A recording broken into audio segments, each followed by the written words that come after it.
Hi, everyone, and welcome to today's class for you all. We're talking about healing from toxic friendships. I hope you enjoy this one. I think we have all gone through a toxic friendship here and there. So if you have just gotten out of a friendship, or maybe this has happened years ago that you've gotten out of a toxic friendship, I still believe this video can help equip you on that healing journey. Okay, so this is, again, like I always say, educational purposes. I hope you enjoy this, like this video, although it's just for you. I still can benefit from you liking the video. Write your comments on the video. I know right now this is just for my hope cultivators. In the future, I'll release this to everyone else to see publicly. But right now, this is just for you, hope cultivators, you who have subscribed to this Instagram page. Like I've always said, and I can't stop saying it. Thank you. Thank you so much for taking that leap of faith to subscribe to my Instagram page. If you have not done so yet, also subscribe to my Instagram. Also subscribe to my YouTube channel. You're watching this now on YouTube. If you have not done so, please do that for me. Subscribe to this YouTube channel and press the bell so you can get notifications when I put out new content here on the YouTube channel. All right. Do you have your pen and paper? I got my notes in front of me. So you're going to see me look down a lot because I got a lot to share with you when it comes to the topic of healing from toxic friendships. Grab a piece of paper, grab a notebook. Let's get to class. Class is in session, Hope Cultivators. I hope you're ready for this one. Healing from toxic friendships. Now, number one, let's go over what does toxic mean. When you hear from a therapeutic standpoint, us talk about toxic people, toxic relationship, toxic pastors, toxic family members. This is what we're talking about. And I really want to clarify this because you have the way culture talks about toxic, the way teenagers talk about toxic. They might call about anything and everything toxic, okay? What I'm talking about unsafe people. I'm not talking about people that just disagree with you on a point. Maybe they don't have the shared values as you. That doesn't necessarily mean they're toxic, okay? Right now, we are talking about unsafe people, and this is probably from a person who is emotionally unsafe.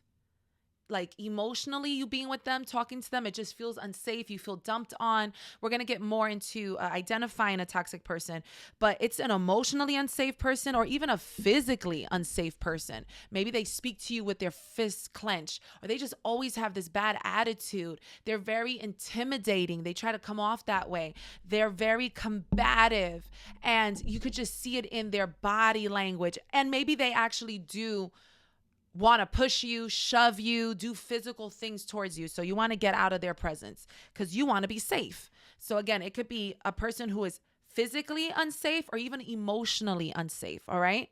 When we are talking about toxic people, when you hear in that therapeutic lens, when we're talking about toxic people, we're talking about narcissists. We're talking about manipulators. We're talking about liars. We're talking about gaslighters. Let me go through each one real quick. So what's a narcissist?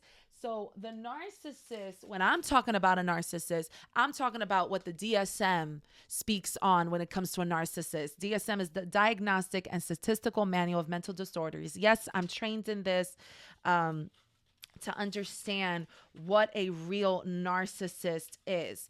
It's in the section where it speaks about personality disorders. I really want you to know this because you have some people nowadays that say, aren't we all narcissists? No. We're not. Can we all have narcissistic tendencies? Sure. Because here's the thing. I really want you to see this. Because like I said, nowadays, the phrase toxic is being thrown around, and it might be thrown around with the person that just doesn't agree with you. That doesn't necessarily mean they're toxic, right? The Bible even speaks to us about how we need to like be in relationship with those people.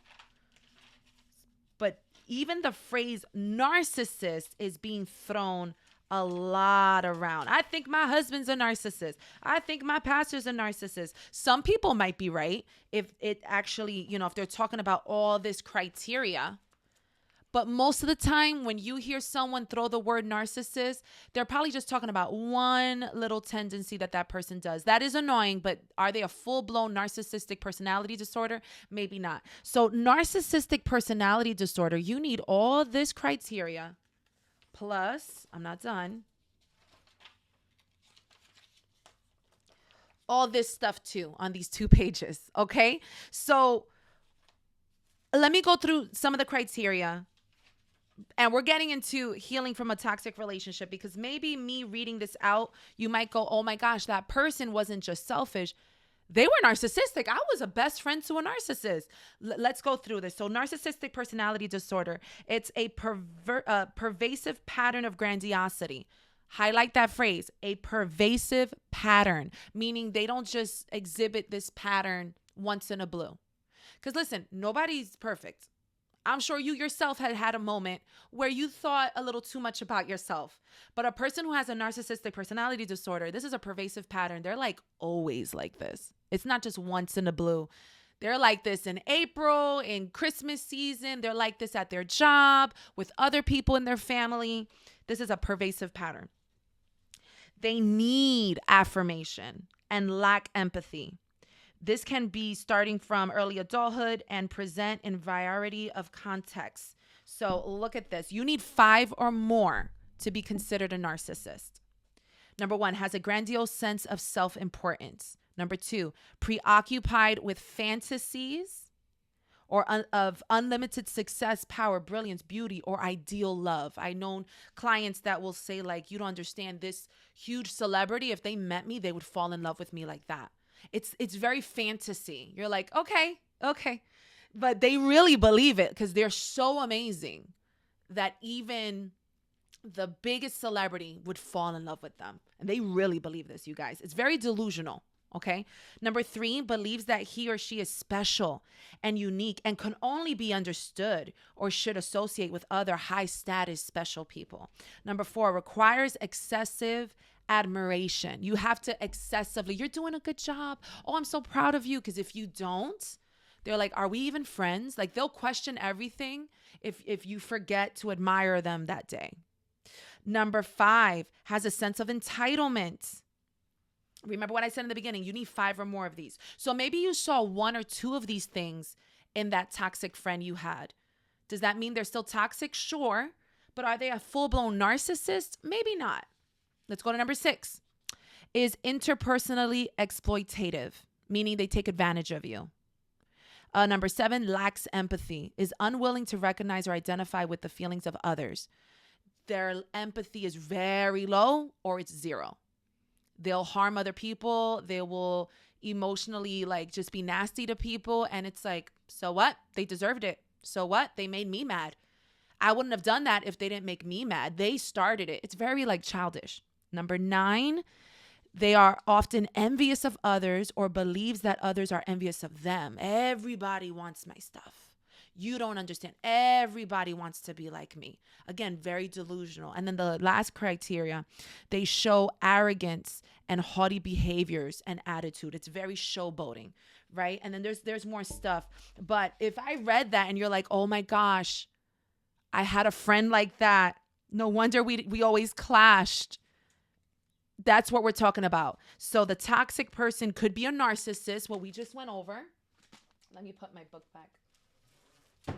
The narcissist could be a toxic person. And the toxic person we're talking about could be a narcissist. They could be a manipulator. All manipulators are not narcissist personality disorder, but all narcissists are manipulators. Let me say that again. We're really breaking down what in the world do we mean by a toxic person. Right now, we said a narcissist could be a toxic person. A manipulator could be a toxic person. All manipulators aren't necessarily narcissistic, but all narcissists are manipulators. What's a manipulator? I'm going to do my best to kind of control the outcome. I want you to do something for me. I'm not going to be direct. I'm not going to be assertive. I'm going to manipulate you to do a thing for me. There's friends like this. And here's the thing. Manipulation and or narcissism can show its face in 2 ways. Overtly, They're very controlling. You could kind of see it a mile away, but you're trying to be nice. You want to be friends with them. Or they do it covertly, very whiny. Nobody admires me, right? Like the overt narcissist is like, you should admire me. Look how amazing I am. Everyone else would love to be friends with me. And I get to call you and hang out with you. And you don't really take advantage of me. It's very me, right? But the overt, I hope I'm saying it right, the one who's more subtle, but is still a manipulator, still a narcissist, they'll sing that tune this way. Why don't you like appreciate me more? And you're like, oh my gosh, I appreciate you. What more do you want from me? Usually manipulators, victims, that's how you feel. You're like, oh my gosh, what more do you want from me? I call you, I text you. I used to have friends like this, that once I was in college, I remember this so specifically. One of them was like, you don't call me anymore. You don't text me anymore. And I was like, I'm in college. I'm busy. And it felt like a boyfriend relationship. This was a friend. She was a friend. But you have some manipulators and narcissists, toxic people, that they will drain you and pull from you. And that's not healthy. So manipulators are the ones that want to get something out of you, but they're not direct. They'll like very passive aggressive, want things from you. Then you have liars. They're toxic. Not that they just lie once in a while. I'm talking about a pattern. Right? Because nobody's perfect. I'm sure you have lied before. I'm sure I have lied before. But a liar is a person that you're like, you don't even have to lie. You don't have to lie in this moment. I'm just calling you to see how you're doing, girl. You want to go to the mall? And they're like, no, because I'm doing this other thing. And you could tell that they're lying. You're like, why are they lying? They could just say no. That's toxic. Last definition of a toxic person is a gaslighter. Not everyone who gaslights is necessarily a full-blown narcissistic personality disorder, but it's still very toxic. A gaslighter, in a nutshell, is a person that makes you question your own reality. You're like, I caught you in a lie. I caught you in a lie. And they're like, no, you didn't see it. I don't know what you're talking about. I was never there. Maybe you shouldn't even been there to see if I was. They will run circles around you, and it's very strategic because they're good at it. A gaslighter will make you question your sanity. You're like, maybe it's me. Maybe I am bugging. Maybe I'm not a good friend. I had friendships like that where I questioned myself, like, maybe I'm the toxic person. Maybe I'm evil because I'm supposed to call them more. I'm supposed to hang out with them more. I'm supposed to do more with them. Oof. The gaslighters will have your head spinning like this. Okay, so I really wanted to go through that real quick of what do we mean by a toxic person. Notice I didn't say the person that you have a conflict here and there. When you have a good friend, you're going to have disagreements. It's how you manage the disagreements. You can manage a disagreement in a healthy way. It's okay. You're going to have friendships that you're not going to always agree. You're going to have like a little off season where you're probably not calling each other as much and then you pick up again later. That's totally normal, especially as adults. Adult friendships are a bit harder to manage because we're busy, right? You have a job, maybe you have kids, you have different work responsibilities, and then so do they. It's different when you're younger and you're going to the same school and we have like the same schedule. I'm going to see you in the cafeteria. You're going to see me in third period. It's different to manage a friendship and in that season of our life than it is in our adult lives. So just because there's a hiccup here and there with a friendship, that doesn't necessarily mean it's toxic. What I just went through, that they are narcissistic, they're manipulators, they're liars, they're gaslighters, that's toxic, okay? Can we continue? Let's continue. So how do you identify the toxic friendship? Because some of you, I don't even know if you know for sure if that friendship that just ended really was a toxic one. Maybe you're like, I didn't like it. I didn't really like the way she spoke to me. I didn't really like the way he spoke to me. I don't know if it's a full-blown toxic relationship, but it really, really hurt when we stopped hanging out. Let's go through it. Let's identify a toxic relationship. Are you ready? I got some 10 points for you. So again, this is a pattern. This isn't that they just did it once or twice. This is a pattern. I want you to really get that in your head because everyone falls short. You fall short. I fall short. So if I say something, you're like, oh yeah, my one really good friend, he did that one time. Oh my gosh, he's toxic. Not necessarily. Remember, toxic means unsafe. If the air quality of my house is unsafe, it is considered toxic. It's toxic to breathe in. I need to get out because it's not safe for my body. It's not safe for my lungs to breathe that in. It's not safe. So when we're talking about a toxic person, we're talking about an emotionally unsafe person or a physical unsafe person. And someone might ask, well, what's the difference? Wouldn't a physical unsafe person be worse? Listen, in some cases, the emotional unsafe person is worse. I've heard this time and time again from individuals that have been in domestic violence issues, in I know the acronym IPI, the intimate personal partner relationships, where there's violence and they're hurting them. I've heard survivors say, when they would emotionally abuse them, I've heard survivors say, I'd rather he just punch me because the bruise could just go away, because the constant arguing, the constant put downs, the constant gaslighting, they will tell me from their experience, they felt like it was worse. So take that how you want. I think abuse is abuse, emotional abuse, physical abuse, verbal abuse. It hurts. It hurts. It hurts. It hurts. So just in case someone's watching and you're like, well, I have a friendship. She's not the best, but she doesn't like hit me. She just, she lies. She does this. She does that. It's still abusive. And you don't deserve that. You deserve a healthy relationship. So you might need to talk to them about it. So back to identifying the toxic friendship. All right, number one, they're selfish. This is a pattern. They are selfish. If it has nothing to do with them, they don't want to go. If it has nothing to do with them, like let's say it's your party, it's your birthday, and they're like, meh, I don't know, I'll see if I could go. And you're like, what? We've been friends for X amount of years and you're not seeing this as a priority because it doesn't have to do with you. They are selfish. Number two, they're critical. Critical. They always got something to say about you. I saw a really good video, and this goes into my number three. They're a hater.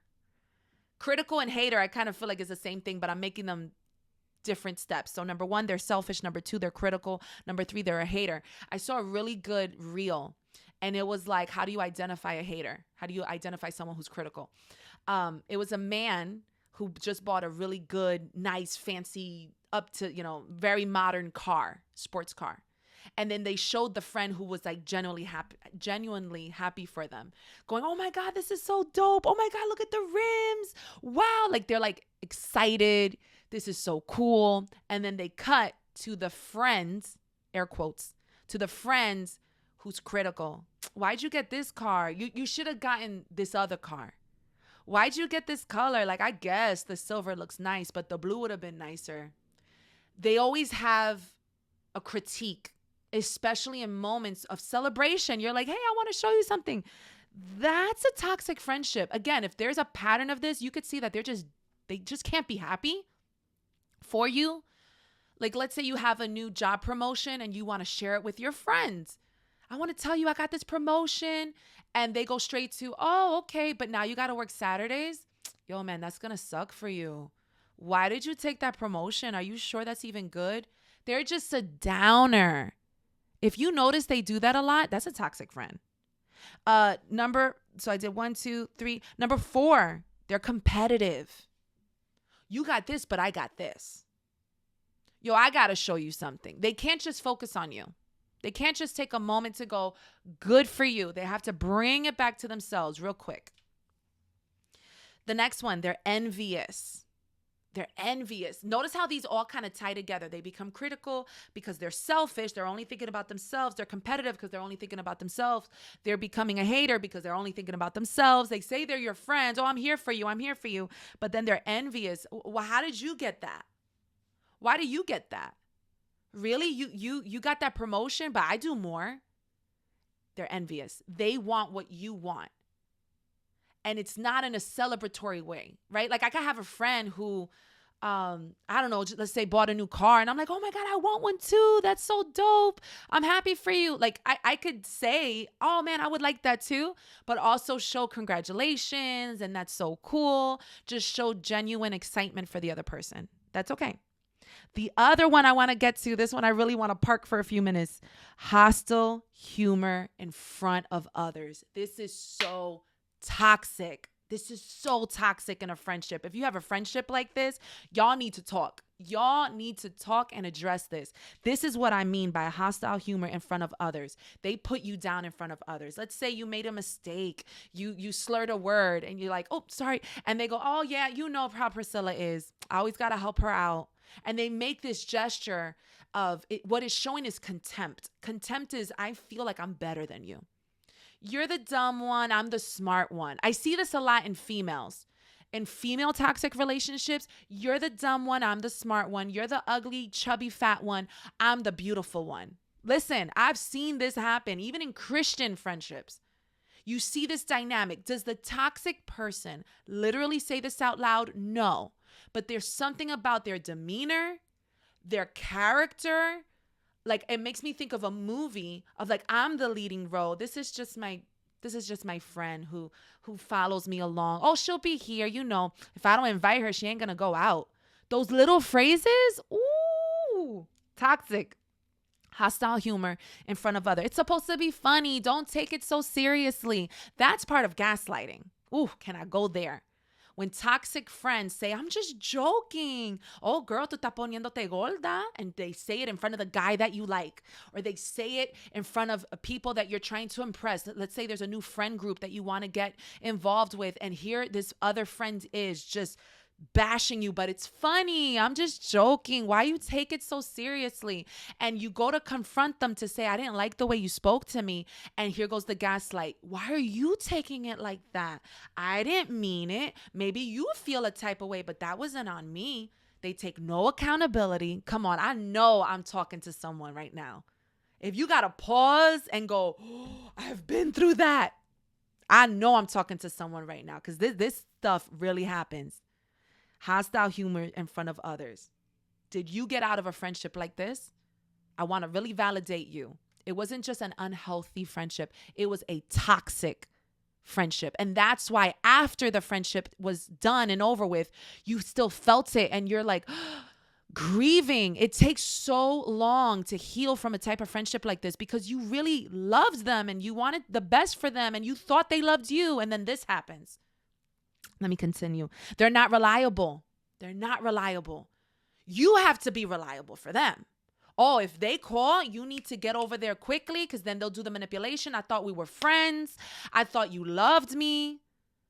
But if you say that to them, oh, I'm busy. Oh, I can't do it. I'm busy. Oh, no, it's raining. I can't hang out with you today, dude. I'm busy. But when they call you, they want you to run. That's a toxic friendship.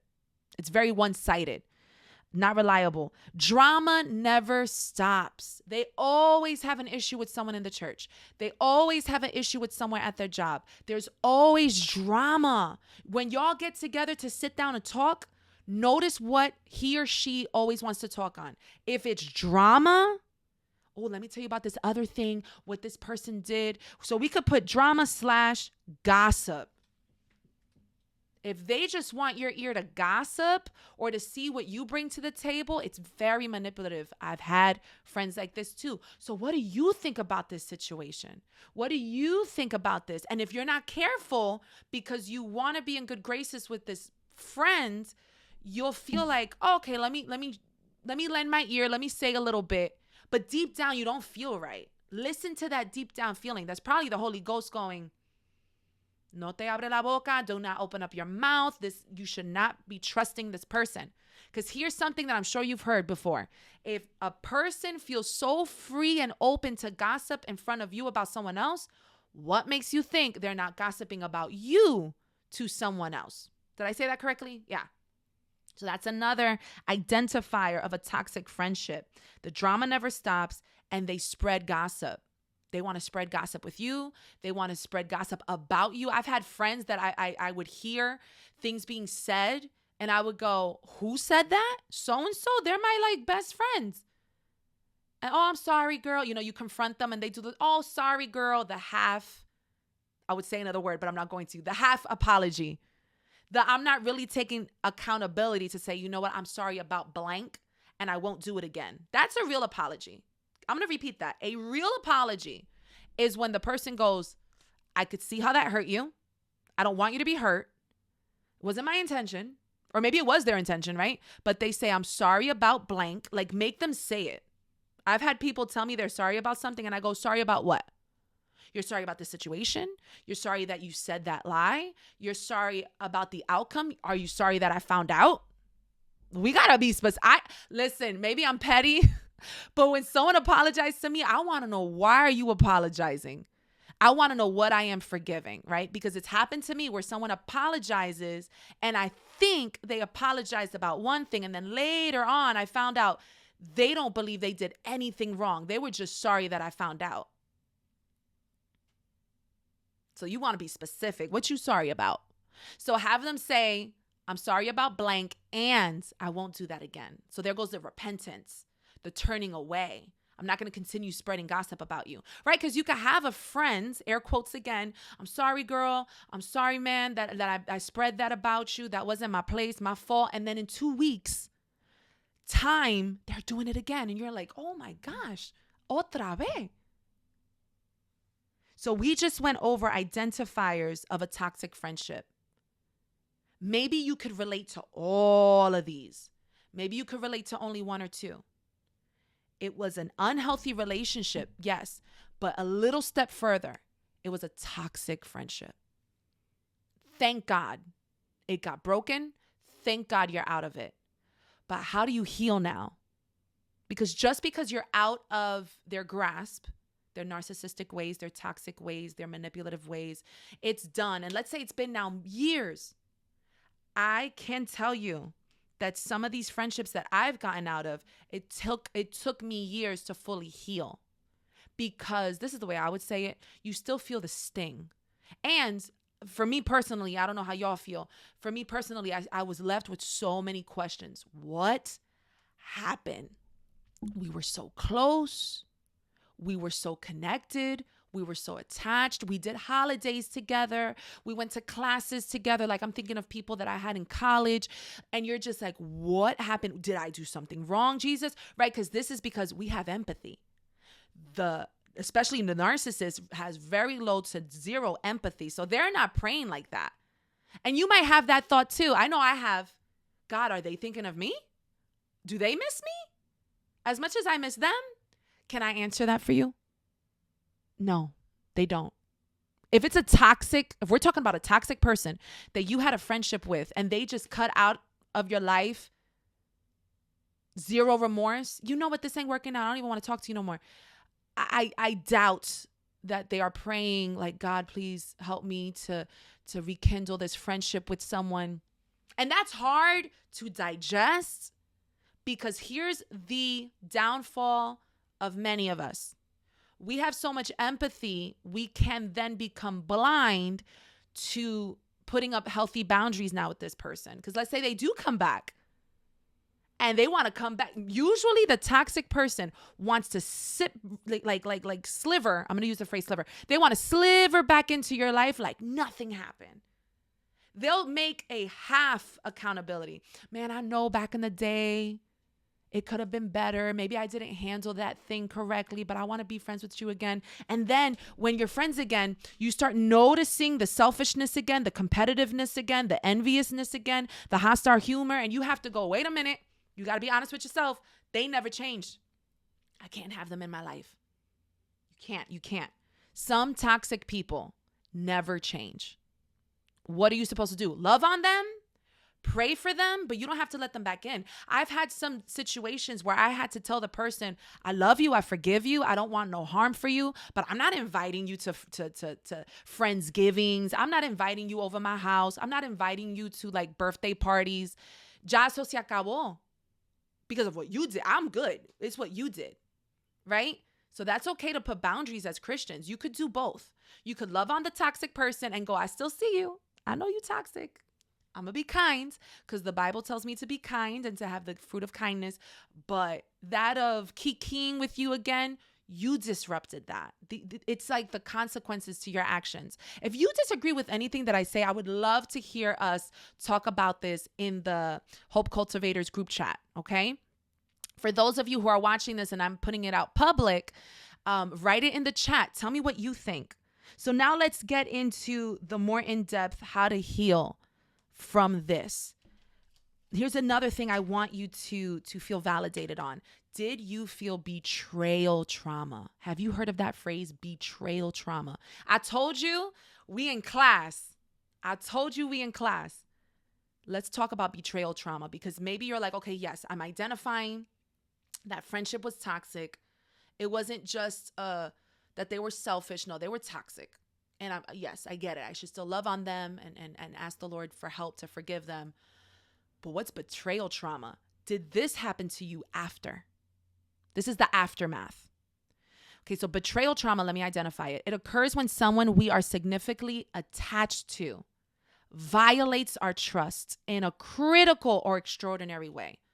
So they didn't just step out of our lives. They made a big bomb. They spread a crazy rumor at your church. They blocked you. They just stopped talking to you. And you're like, whoa, we used to always hang out every weekend. We were significantly attached. We did Thanksgivings together. They knew my family. I knew their family. I'm talking about not a little friend that you had. I'm talking about someone that you considered a brother, someone you considered a sister. You were significantly attached to them, and they violated your trust in such a way that it was very extraordinary. You might have experienced betrayal trauma. This is the aftermath, okay? What I'm going to talk about now is the aftermath. Me going through this is because I want you to feel validated. So if you're like, why did it take 3 years for me to finally stop thinking about that friend? Why when I see a picture of them, or when Facebook shows me a memory, I just want to cry, or I'm really angry? Why did that thing ever happen? You might have gone through a betrayal trauma. Here's the signs: anxiety, hypervigilance. You're like hyper aware of even new friendships you have now. You're like, I can't trust nobody. I don't know if I want to trust anybody. It's probably because of the trauma that friendship ending did to you. Hypervigilance, overwhelmed. Now you're withdrawn and isolated. I don't want to be a part of any group activity in my church or my school or even at my job. My job wants to do a picnic all together. I don't even want to go to that. I don't trust nobody, because what if they're going to gossip about me like so-and-so did? I trusted them so much, and look what they did. Why should I trust anyone else? So now you have withdrawal, isolation, difficulty concentrating. Do you remember that week, that 2 weeks, or maybe even just a month after they broke up with you, we could say, that friend? Did you have difficulty concentrating? I know I did. It was hard to go to work, or it was hard to go to class, because you're like, what just happened? We're no longer friends. What just happened? We were cool just several months ago. Difficulty concentrating.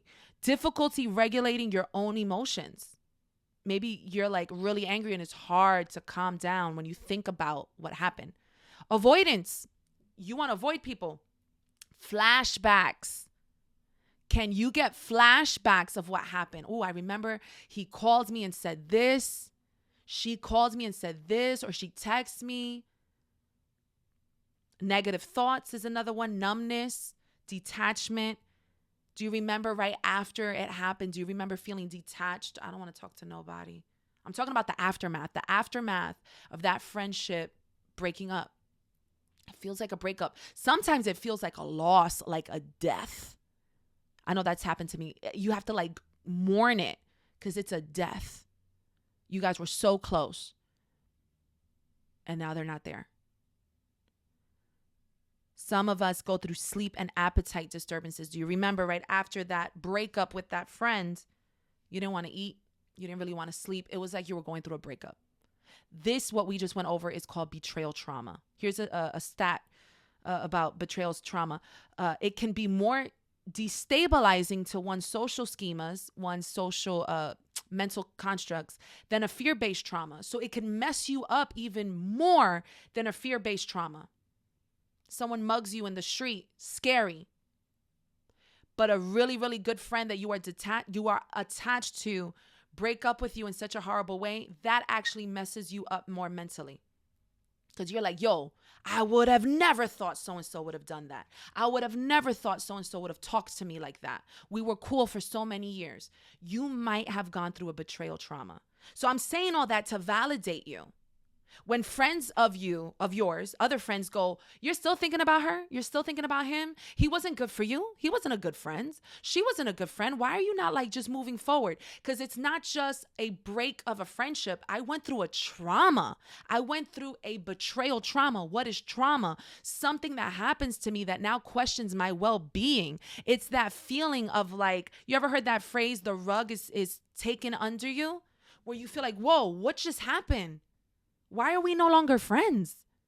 And you want to call them and now they blocked you. You want to search them on Instagram or social media and now they blocked you. And you're like, I never thought so-and-so would have done this to me. You might have gone through a betrayal trauma. There's something very relieving and validating putting a name on it. You are not overreacting. You are not a dramatic person. You are going through a trauma. You trusted that person with your life. You had them befriend your children. Like, I'm talking about someone who is close, knew you inside and out, and they just cut out of your life. That's traumatic. That's traumatic. So how do you heal from this? Number one, you have to recognize the pain. Do not push it down. Do not say, well, maybe it wasn't that big of a deal. Do not suppress it. Do not ignore it. Recognize it. Look at that pain face to face and go, that hurt.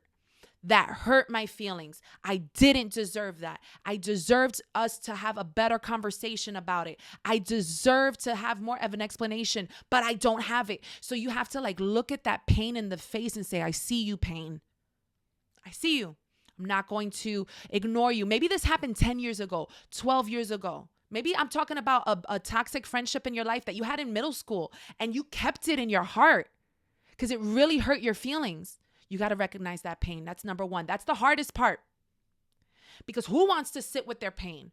Who wants to recognize their pain? But listen, God cannot heal what you keep avoiding. God can't. He knows it's there.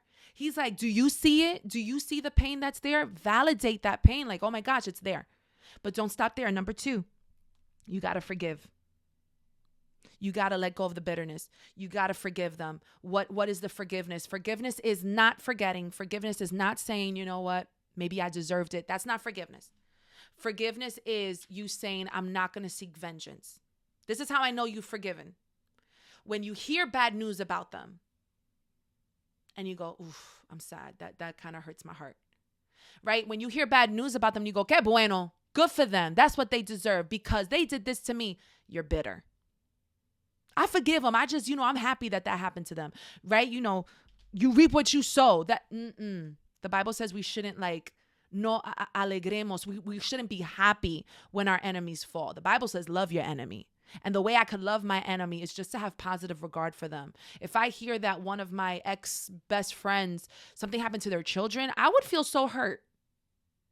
I would still keep the boundary, but I would still feel so hurt. Like, oh, that's sad. That really, that happened? Or God forbid you hear of your ex-best friend, they lost their house and they're living in the street and you're like, que bueno, that's what they get. You think you forgave?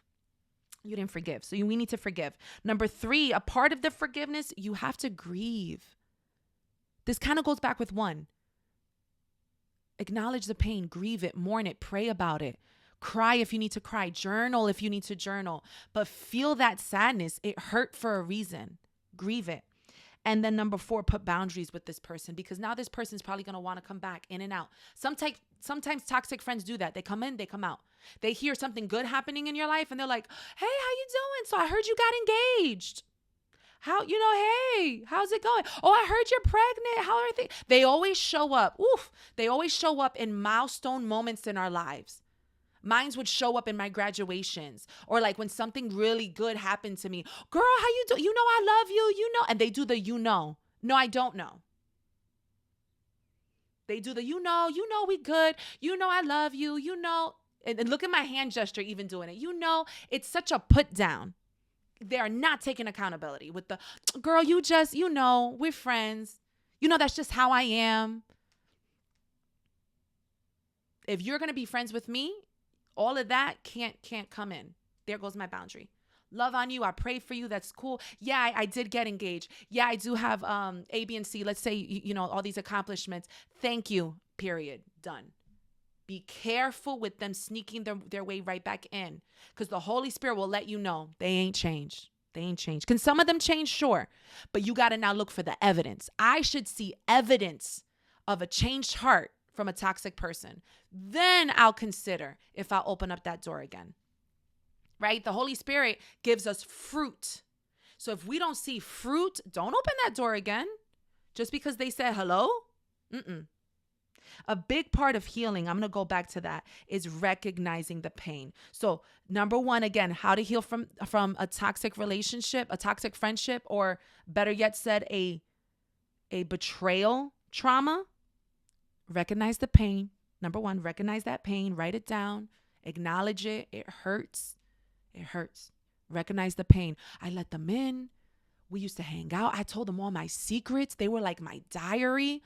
Recognize that pain. Forgive.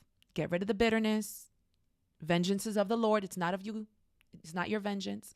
Some of y'all get dreams of how you would get them back. If I saw them in the street, I would say A, B, and C. You haven't forgiven. If you have a script, who am I talking to? Holy Ghost.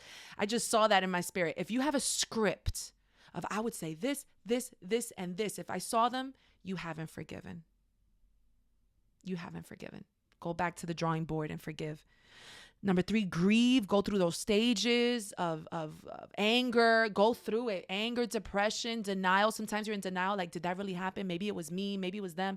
Bargaining, and get to acceptance of it is what it is. They left. It hurt. And then number 4, put those boundaries up, especially if they're trying to sliver their way back in. Whew. This is probably one of my favorite mini classes that I just did. Oh my gosh, we went over so much. We went over betrayal trauma. What is a toxic person? What's a toxic friendship? Oh my gosh, how to heal. Thank you, Jesus. I really hope you grabbed this and it's like a healthy seed that's now going to stay with you for the relationships you're in now, your friendships that you're in now. Make sure they do not resemble a toxic one. If it does, if you're like, I'm not sure if this friendship I'm in now is a full-blown toxic one, but there were a few points that were said that kind of resemble. What do I do, Priscilla? You have an open conversation with them. First, you got to be honest with yourself that you're seeing those things, because sometimes we see red flags and we're in denial. No, maybe they just had a bad day. No, that's just how he is. He's very sarcastic. I don't like it, but he's very sarcastic. You got to be honest with yourself. I don't like being spoken to that way. I don't like how that feels. You got to be honest with yourself first, and then have that open conversation with them. Like, hey, when you say things like this and you do things like this, I don't like it. Can we talk? And see how they react. See how they respond. If they're open, like, oh, I didn't even know. I'm sorry that you felt that way. Let's talk. That's something worth saving and working on. But if they're like, oh my gosh, you're so dramatic. It ain't even that big of a deal. Why are you so sensitive, bro? Why are you like that? That's a sign that they're not listening, nor do they care, that their actions are hurting you in some way. God bless you, everyone. Make sure you save this link, right? Because right now it's unlisted. Save this link. You guys got this first. My Instagram subscribers, thank you so much for watching. I pray that this can help you in your healing journey. God bless you.